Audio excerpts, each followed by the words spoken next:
Good morning and welcome to another CPG Speak session. We're thrilled you could join us for this one.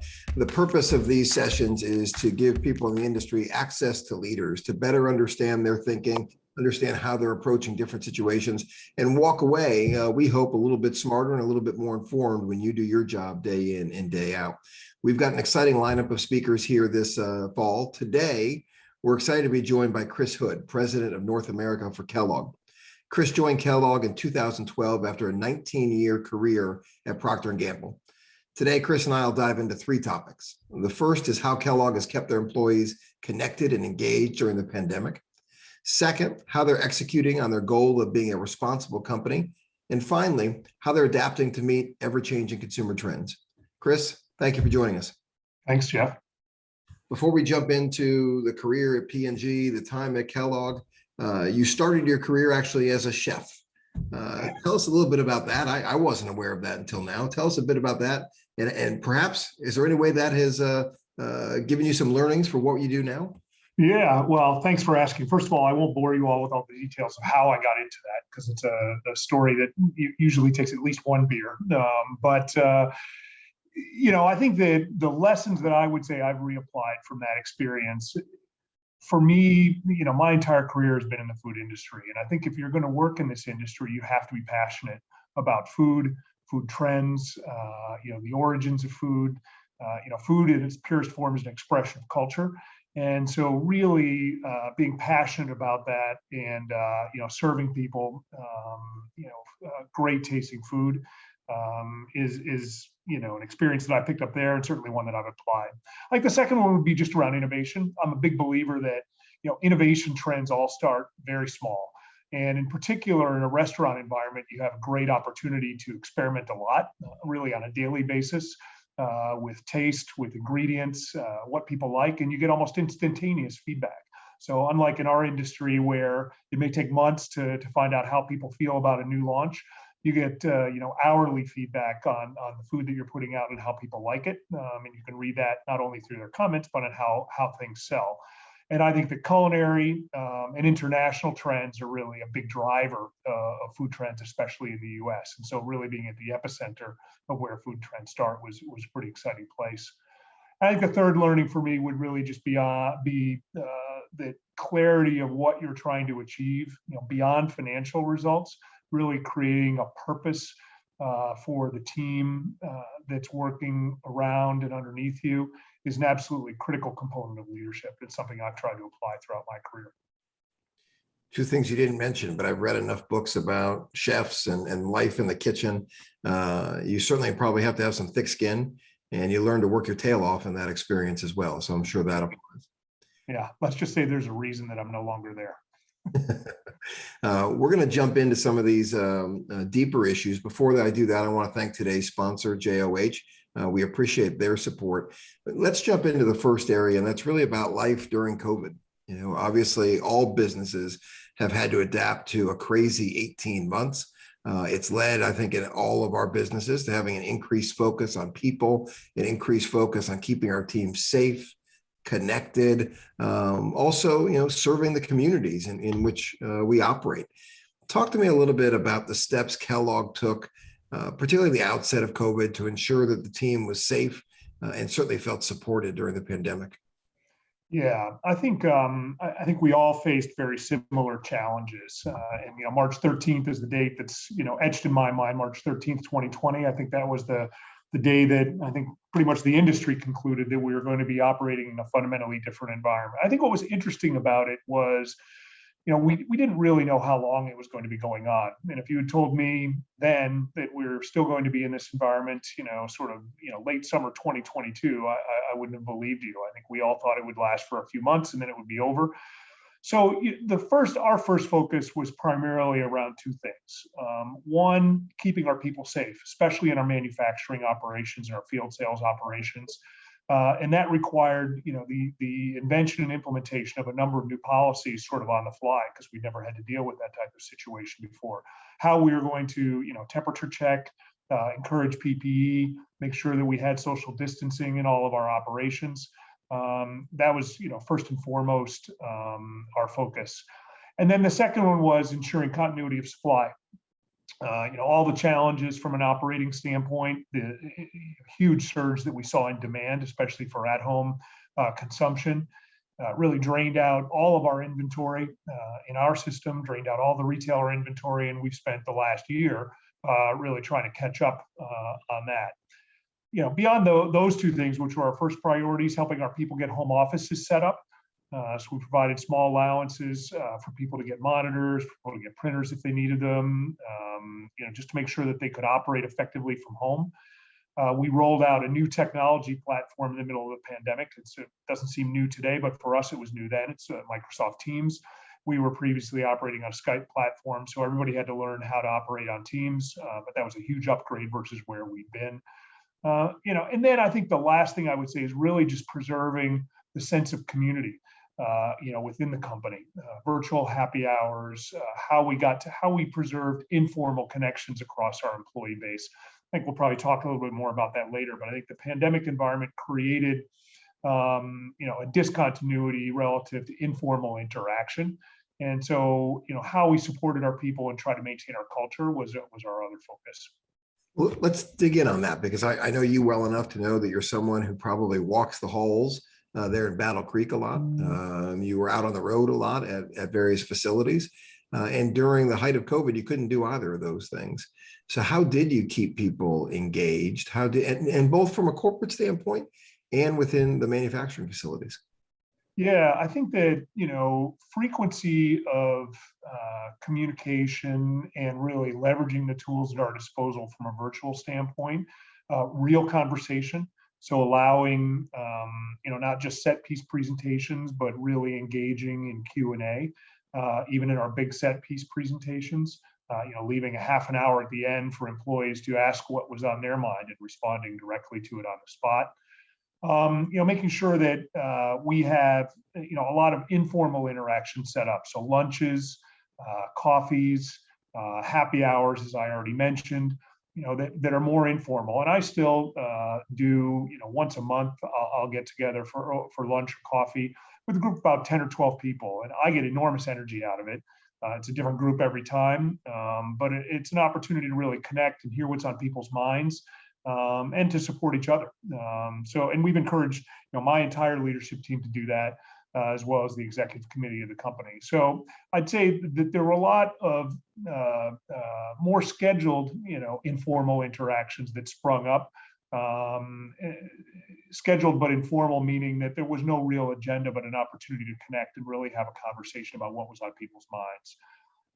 So those are probably the main things that we did. I think that the other thing that we discovered is just making sure that, that our employees were seeing frequent communication from us, not just from, North American leadership, which is my role, but also from the top of the company, from Steve Kaoway, the CEO.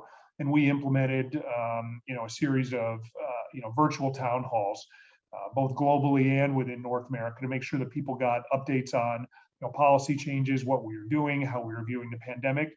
And we have a number of scientists, prominent scientists that we work with as a company, and we would bring them into those town halls as well, so that people could get access to, the actual science, around the pandemic and, vaccinations and so on, and hear directly from external experts. We'll talk in a few minutes about getting back into the office, but let me ask, even when we're back in the office, are there certain things you adopted during COVID in terms of communication, in terms of informal gatherings, that you think will be with us long after you're retired? I think WhatsApp groups, I think, is a great way to stay connected informally. We've done a lot of that. I think, and we'll talk more about, what we've done from a policy standpoint later, but I think the notion of flexibility in terms of the way that we work and, the way we support our employees to work flexibly is probably the biggest thing. I think fundamentally, I believe that the work environment has fundamentally changed, and we're all going to need to adapt. We've now been in this environment for 18 months.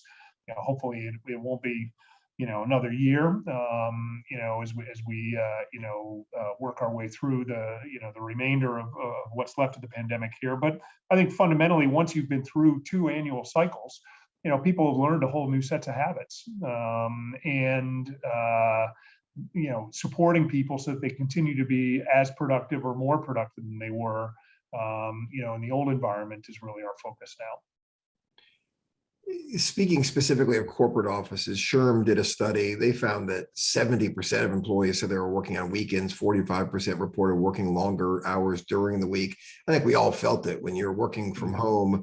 There was really no beginning to the day. There was no end. It was just this constant on and on. And it's what we all needed to do to ensure that our businesses could thrive and our industry could obviously provide the product that Americans depended on. But I'm sure you saw your teams getting burned out, a struggle with work-life balance.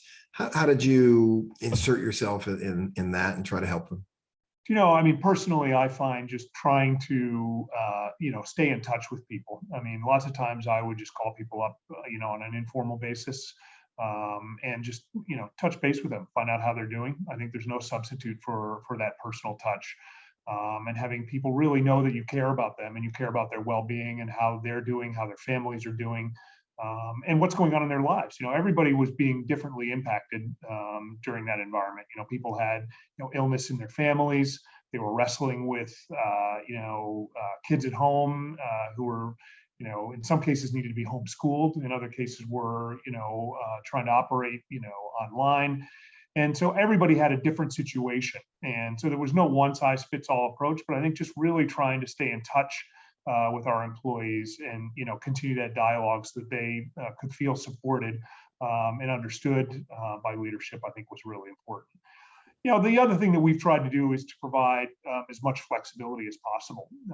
It's funny, when we think back to the beginning of the pandemic, what was going on, I think it was sort of a crisis every day, as you pointed out. I think, what I would call meeting mania. A lot of the things that, we used to resolve in 5 minutes via a quick discussion in the hallway needed to be scheduled in order to discuss via meeting. And every meeting is, by definition, a half an hour or sometimes an hour long. And so quickly your day would fill up. And so we've tried to get really clear, on what the purposes of the meetings that we needed to have, why we needed to meet, and defaulting to much shorter meetings in general, more touch base, quick purpose, quick hit, and get out type of discussions like you would have in a hallway. Well, it's one thing you mentioned Teams. It's one thing Teams is great for. You can see who's available. You can quickly check in. You can do it in 2 minutes, get in, get out. So that point is well put. Before we move on, you mentioned flexibility, the hybrid workplace going forward. Talk to us a little bit about your return to office plans, how Delta has affected that, if at all. Yeah, I think, just like everybody probably on the line, we had a plan basically to bring our employees back into the office post Labor Day. We delayed that plan given the Delta variant. What we've implemented going forward, and we had planned to begin the week after Labor Day, was a policy called Locate for Your Day, which is a flexible policy where employees can basically locate for their day, depending on what their day looks like. If they feel that they can be more effective in the office via in-person meetings, or they feel they can be more effective at home because they're doing more individual work that day, or they've got something going on within their family, we're essentially giving them the choice. Under the norm that we're trying to establish, that we expect people to be in the office in any given month about 50% of the time, because we think that's important for our culture, for innovation, for conversation, and just making sure that we preserve the things that are important about the way our company operates.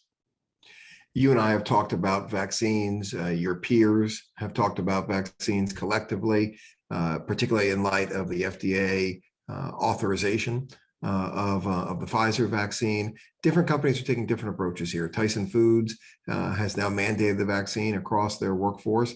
Other companies have different incentives in place to get the vaccine. What is the approach at Kellogg?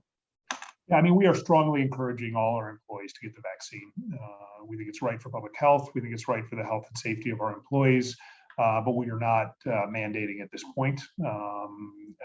So, in order to come into the office, people have got to, prior to the Delta surge, in order to come into the office and be without a mask, you had to be vaccinated. If you weren't vaccinated, you had to wear a mask.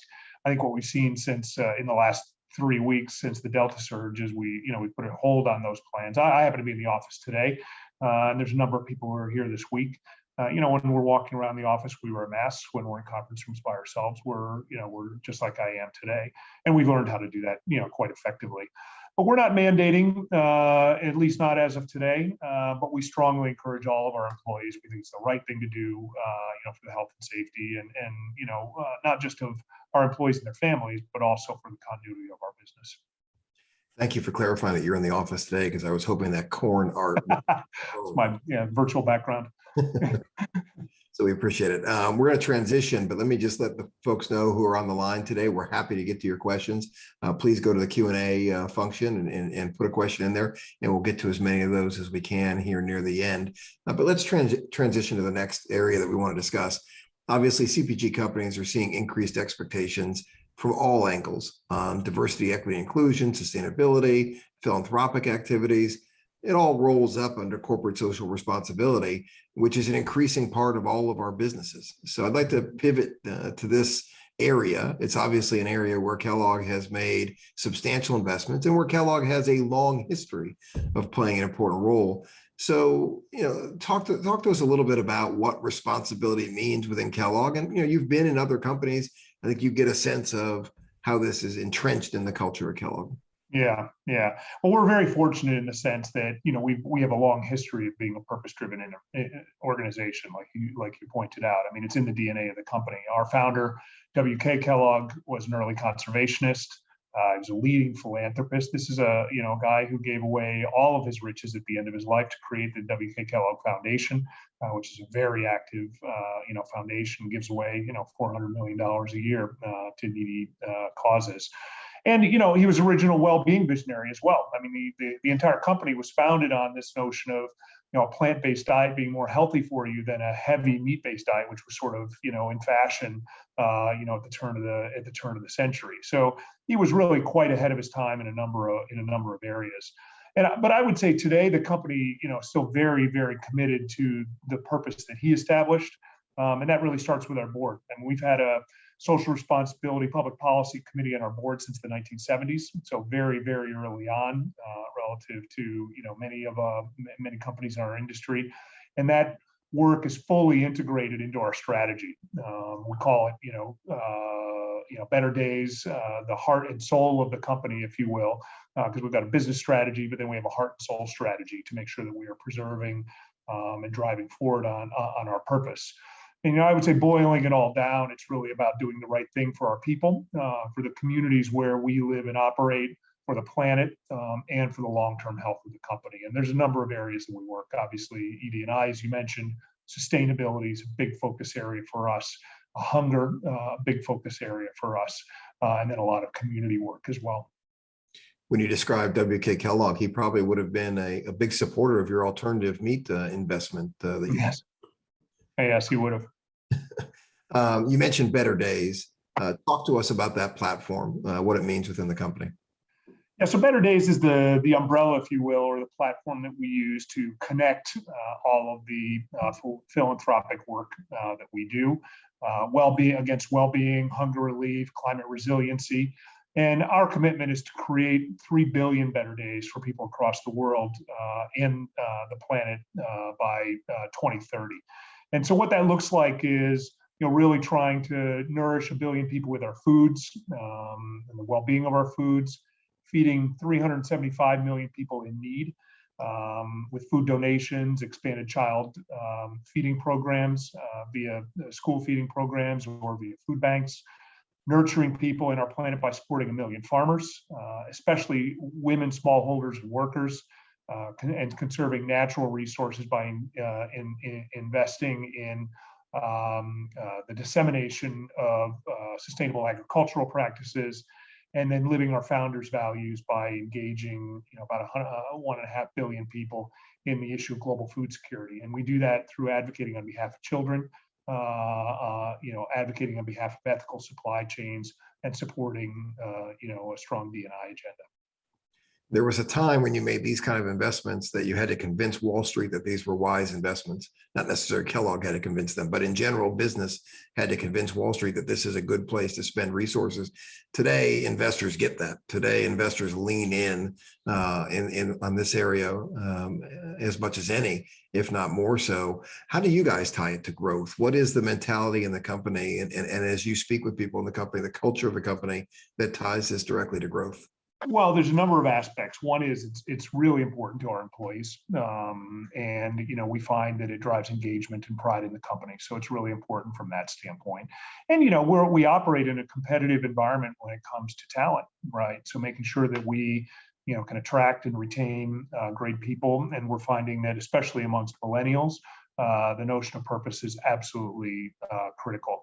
So that's one. I think that we do a lot of the platforms that I just described give us a lot of opportunity for direct activation with retailers, especially in the U.S. When you think about programs like Mission Tiger, where we support financially local school systems, via donation through our Frosted Flakes Mission Tiger program.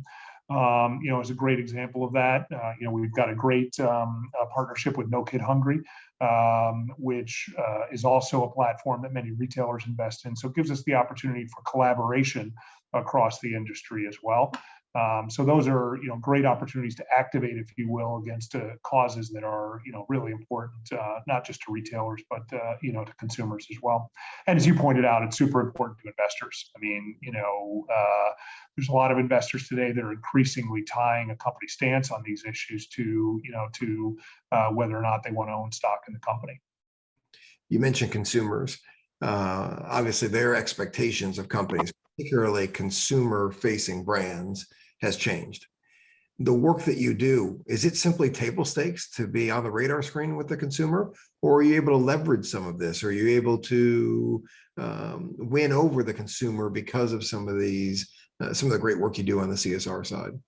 Yeah, I think that, I'm very proud of the work that we do. So table stakes would imply that it's, sort of something that everybody does. I'm very proud of the work that we do. I think it's an important aspect of who we are as a company. But I do think because it's so important to consumers, investors, and increasingly provides an opportunity for us to collaborate, across the retail environment as well, that, it's a critical component of our future plans as well. If you were heading to another company tomorrow, just kind of one last question on responsibility. If you were advising other leaders, kind of the greatest lesson you've learned in this space of responsibility, because I have to imagine 19 years at P&G, almost 10 years here at Kellogg, the world of corporate social responsibility has changed in that 30 years. Yeah. What has changed most? What's the lesson now that you would advise others? I think that first it needs to be ingrained within your strategy, right? So it needs to be a central part of what you're trying to accomplish. It can't just be a PR activity, a public relations activity. It has to be credible and authentic, and something that you really believe is going to make a difference for your company and for the world in which you operate. I think that the second thing I would say is that you need to really choose where you want to lead, because there's so many different areas that you can get involved in, and it's impossible to lead in all of them. So, we're very proud of the work that we do on ED&I. We're very proud of the work that we do in sustainability. We're very proud of the work that we do on hunger in particular. Those are areas where we try to lead, where we try to lead. And then I think that, the other piece I would say is that, this is an enormous source of employee pride.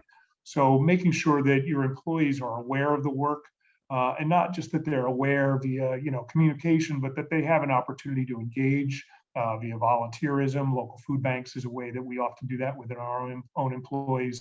Volunteerism within local communities so that they feel engaged in the work that the company is doing and the work that the company is promoting.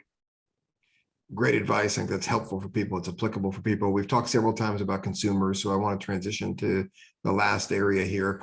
The consumer changed during COVID. Their expectations changed. Certainly some new trends that we all confronted. What trends surprised you most when we look back at the past 18 months? Yeah, I think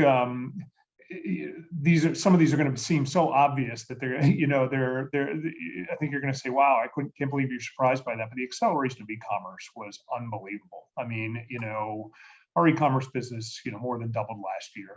It's now up to, 11, 12% of our sales, in the US, which is a massive business for us. And that's been growth across all platforms, pure play, omni-channel, retailers. And that's just been huge, and it's really required us to pivot fundamentally in terms of the investments and the capabilities that we're trying to build in that space. So that's been one. I think that from a consumer standpoint, I would say the blurring of eating occasions across the day. With everybody at home, people were eating breakfast later. Sometimes, kids were at home. Sometimes they were either, not getting it up at 8 o'clock, or taking their breakfast at 10 or 11. Cereal for dinner, snacking throughout the day. So I think the blurring of eating occasions has been a big one. And then I would say also the what we call the bifurcation of wellness and indulgence. So I think there's a sort of a prevailing mindset out there that everything is headed sort of in the wellness direction in the food industry. But you don't have to look very far to find a lot of indulgent brands that are growing phenomenally and doing really, really well. And so keeping your eye on both of those things is really, really important. And we've continued to see that throughout the pandemic. So if you gave us access to the Kellogg crystal ball here, where you are predicting which components of these trends stick around for a while, what comes to mind? I mean, you mentioned e-commerce and some others, but what are some things that others may not be thinking about that are going to be here with us for a few years? I mean, we've seen, a great favorable environment for the growth of brands in this environment, which, I think has been a, very welcome trend, obviously, for branded food company like us. Continued snacking across the day. I think we're going to continue to see that. Less mobility in general. I think it's going to take a long time for mobility to come back to the levels that it was at in 2019. And as a result, we expect that we'll continue to see elevated at-home consumption. Small format shopping. So a lot of different shopping missions, probably more than there were before, as well as e-commerce. But, we're finding people are using the convenience store now, whereas before it was much more of an impulse purchase. Many people are using the convenience store for a primary shopping mission because it's super easy to get in and out. And as a result, convenience store operators are stocking larger sizes of packages in order to meet that demand. So there's a number of things that we're watching and adapting to. It helps in this environment, obviously, to be agile. And you capitalize on many of these trends during COVID. Is the company a stronger company today coming out of COVID? Mind you, we hope we're coming out of COVID. A stronger company today, a more agile company today than perhaps it was when we went into this crisis? Well, we're definitely more agile. I think, and there's the biggest thing I think about crisis is it quickly forces you to get focused on the things that really matter. And to address on a daily or a weekly basis at a much faster pace than you might have otherwise addressed issues that are emerging. I think, for us, we made a number of, fundamental changes in the way that we operate. We established a natural and insurgent category, which, houses underneath it, Kashi, RX Bar, Bare Naked, and Pure Organic. That's going to be a category that we expect to be able to drive significant growth as we come out of the pandemic environment. And so we're pretty excited about that. We've got a new state-of-the-art manuvation center in Chicago that we've established to enable close collaborative partnership in our away-from-home business on menu development with our away-from-home culinary team. So that's a great example of agile collaboration. And then, we've got the 1894 Capital Fund as well, where we invest in companies that are, basically inventing the next generation food and the next generation food technologies. And then, on a daily basis, I would say we spend a lot more time and effort on the most important things, and a lot of the, processes that, perhaps we're spending a lot of time on, 2 or 3 years ago, we really had to challenge ourselves about whether or not they're really adding value, and we've tried to eliminate them.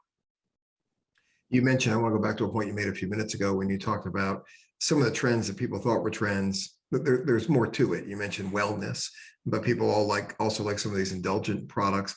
When you look across the board, when you look at what Gen Z, millennials are interested in, there was a recent CPG specialist article that said, "Hey, it's Cheez-Its and Frosted Flakes at the top of their list." How do you spot these trends ahead of time? What does that surprise you that it's at the top of the list? Why is it at the top of their list? Well, I think, what we've seen, especially during the pandemic environment, was I don't want to say a reversion, but more attraction towards these brands that, somehow evoked more stability, nostalgia, in some cases, better and more reliable supply chains during an operating environment that was quite challenging. So just availability was, a fundamental criteria. But as they're getting back, as consumers' lives are getting back to normal, what we're finding is that they're searching for brands that they know and love. So that's one. I think that we're also seeing millennial consumers, more mainstream consumers, eating more plant-based diets. And so, we consider ourselves the original plant-based company, going all the way back to WK Kellogg. So that's obviously in our favor. And we feel great about, some of the new foods that we've introduced over the past year under both our Morningstar and our Incognito, sub-brand in plant-based protein, which is a space that's been growing, very, very rapidly for us. And that's, a great trend that's really at the intersection of taste and sustainability and convenience. So we see that continuing in the future. And then really innovation is the other piece. I think that, the opportunity to really innovate behind great brands and, bring new exciting foods to the marketplace is something that, consumers are looking for today. And we expect to continue to do that and even accelerate that in the future. That's great. I'm going to pivot to, with the last couple minutes we have, to some audience questions we received. The first is around food service. You obviously adapted quite quickly to the environment we were all thrust into, but Kellogg played a large role in schools and in other outlets. What has the food service experience been, and what is it becoming? Well, yeah, it was a very tough business last year, as anybody who, on the line who has a food service business would know. I mean, it basically collapsed, in April last year, and we're seeing it come back, but it's coming back slowly. Our food service business is not concentrated in, sort of up and down the street restaurants so much as it is in, what we call large, corporate feeding entities like, Sodexo and, Marriott, Aramark, and companies like that, as well as the convenience channel, where there's a lot of impulse purchases happening, and then schools, as you said. And each of those has got a different story attached to it relative to how it's recovering. I think the fastest recovery that we've seen has been in the small format convenience operations as people get more mobile. They're eating more food on the go. Schools are starting to come back, but that's really driven by the opening of the various school districts across the country. So we're seeing a nice resurgence there.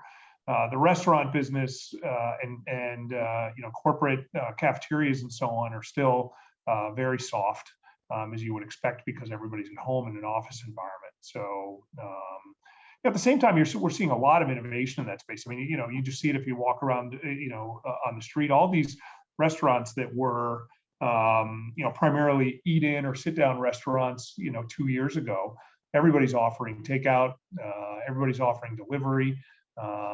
And there's been a lot of innovation. I think the surviving businesses in the future are going to be the ones that are best adapted to a new set of conditions. Yep. Great question we received when it comes to the hybrid environment, the battle for talent, pros and cons of that. I mean, obviously, you're based in Battle Creek, but perhaps you're content having somebody in New Mexico work for you going forward. You tell me, what is the battle for talent like in a new environment where virtual is not 100%, but it's certainly more possible than it ever was before? Yeah, I mean, we feel like we've got a great employee value proposition, and we've tried to be balanced in our approach, providing a fair amount of flexibility around how people work, But we're not all the way to remote working yet, meaning, hey, you can live in Arizona and have your primary job be at Battle Creek. And that's for a number of reasons, tax reasons, as well as cultural reasons within the company. But we've provided a lot of flexibility relative to how people want to operate on a day-to-day basis. And like I said, we feel like we've got a great employee value proposition. People can live and work out of Chicago. They can live and work out of Michigan. Personally, I live in Cincinnati and commute to Michigan on a weekly basis. And so there's a lot of different, setups or flexibility that we're trying to provide in order to meet, the needs of employees for more flexibility. That flexibility will probably be tested. We've talked about, we've got a massive labor shortage in this economy, in this industry. By our last measure, the industry added about 11,000 jobs. Manufacturing had more than 500,000 job openings. So it shows you the delta between what we have and what we need. What has your experience been? What are you doing to attract people in this environment? Yeah. Well, I think it's such an interesting question, because I think if you had told me, a year and a half ago, we were planning for a recession coming out of the pandemic, not sort of an acceleration of the economy and a labor shortage. And that's been, if you look across all of the dislocations that are happening in our supply chain, and I'm sure for many of the people on the phone as well, the root cause of almost all of them is labor. Labor with our suppliers, labor availability in our own operations, truck driver availability, it all comes back to labor availability. We believe that, some of the government programs that were put in place, they're now coming off in September, is going to help ease that situation somewhat. So that's good. But, we also think that we've got we have fundamental work to do to, improve the quality of the experience in our own operations, so that the roles that we offer are, both attractive in terms of the day-to-day work, but also attractive in terms of the benefits and the financial remuneration that we offer. And we're working on that. In each of our operations, it's local. Because the labor availability is really, especially in the manufacturing system, is all local challenge. In some cases, we've got, Amazon will come in and build a big distribution center right next to one of our plants, and that creates a challenge for us, relative to skilled labor. And so we're trying to get further ahead in anticipation of those types of moves is really, where we're focused right now. One more question on the line to get to. Looking ahead at 2022, your business plans for that. Talk a little bit about your marketing plan. Obviously, one of the biggest marketers, well known for your successful efforts. I'm sure COVID shifted that a little bit, but what's the plan for 22? Well, we think, that 2022 is going to be, 2020, crazy year. 2021's turned out to be, a unique set of challenges and a crazy year in and of itself. 2022, with all of the inflation that we've experienced across our industry, is going to be another crazy year.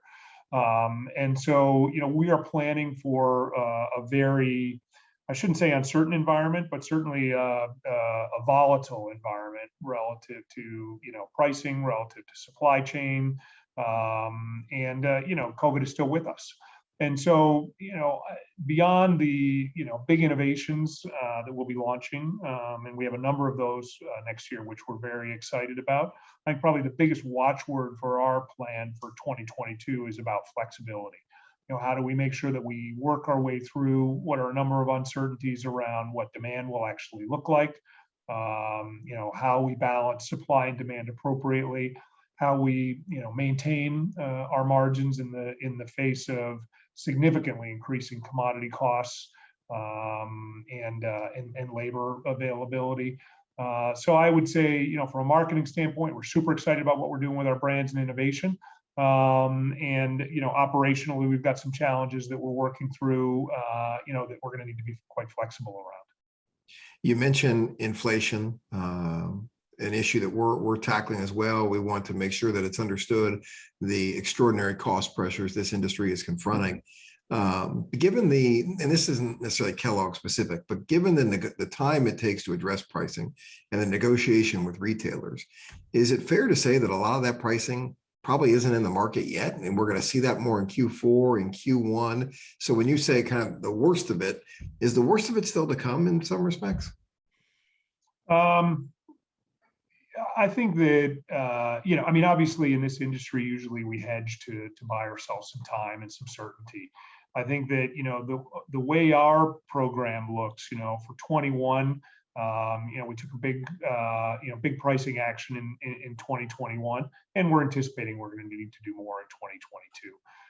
I think that, from a food, consumer inflation standpoint, certainly 2022 will be more inflationary than 21 was. That's what we believe. That's what we expect. We're taking the appropriate action now to make sure that from an input standpoint, we're covering the cost of input. I've said last question a couple of times, I'm going to end on this one because we've opened up this inflation bucket. It's very important. Any commodities that are really surprising? I mean, we've seen it across the board, right? Everything is up. But is there anything that's really surprised you in this experience? How in the world is that going up? Not really. I think, because the fundamental drivers are all the same. It's, international trade obviously has been a big driver of pressure. Weather is always a big driver of pressure. I think the economic resurgence has been a lot stronger than I think most of us anticipated. That's a big driver of pressure. So I wouldn't say there's been anything that's been a huge surprise. I think the harder part has been dealing with just the dislocations. Freight is a big one, for example, where, freight both internationally and within the US, I don't think anybody, certainly I didn't expect that we were going to see, a shortage of drivers and a shortage of trucks because the chips are missing for the, for the trucks that we need to get on the road. It's impacts like that I think will work their way out of the economy over time. But there's a significant lag effect that's delaying the equilibrium, if you will. So we'll be wrestling with those, I think, for another 6 to 9 months. We'll end on a lighthearted note. I know you recently did a chili cook-off with your Incognito product. Favorite Kellogg product at this point in time? Oh, favorite Kellogg product. Oh boy. I think that my favorite brand in the company is Pringles, and probably because of my heritage. I've had the pleasure of being associated with that business since 2003, back when it was under P&G ownership. Fantastic, flexible, brand that operates on a global basis, and is probably, I think, outside of perhaps some of the big beverage brands, the most global food brand in the world. And so that's probably my sentimental favorite. I'll be sad when my kids get too old. I won't have an excuse for keeping Rice Krispie treats around the house. Yeah, that's a good one too. I mean, we've got great brands, Eggo, Pringles, Cheez-It, you name it, Frosted Flakes, Special K, Morningstar Farms. And we're so fortunate as a company to have, these brands that, we've invested in for, 50 to 100 years that really mean something for the consumer. And so it's hard when you're in my role to choose one. I'm sure I'm going to get a lot of feedback coming out of this call from my people about why I didn't choose their brand. You have no favorite children. We understand. Exactly. Chris, you've been great. Really appreciate it. I think really good insights in terms of how you handle COVID, the focus on purpose, the changing consumer. I know people enjoyed those contributions. So thank you for that. Thank you to JOH for sponsoring today. We look forward to other CPG speak sessions throughout the fall. But Chris, thank you so much.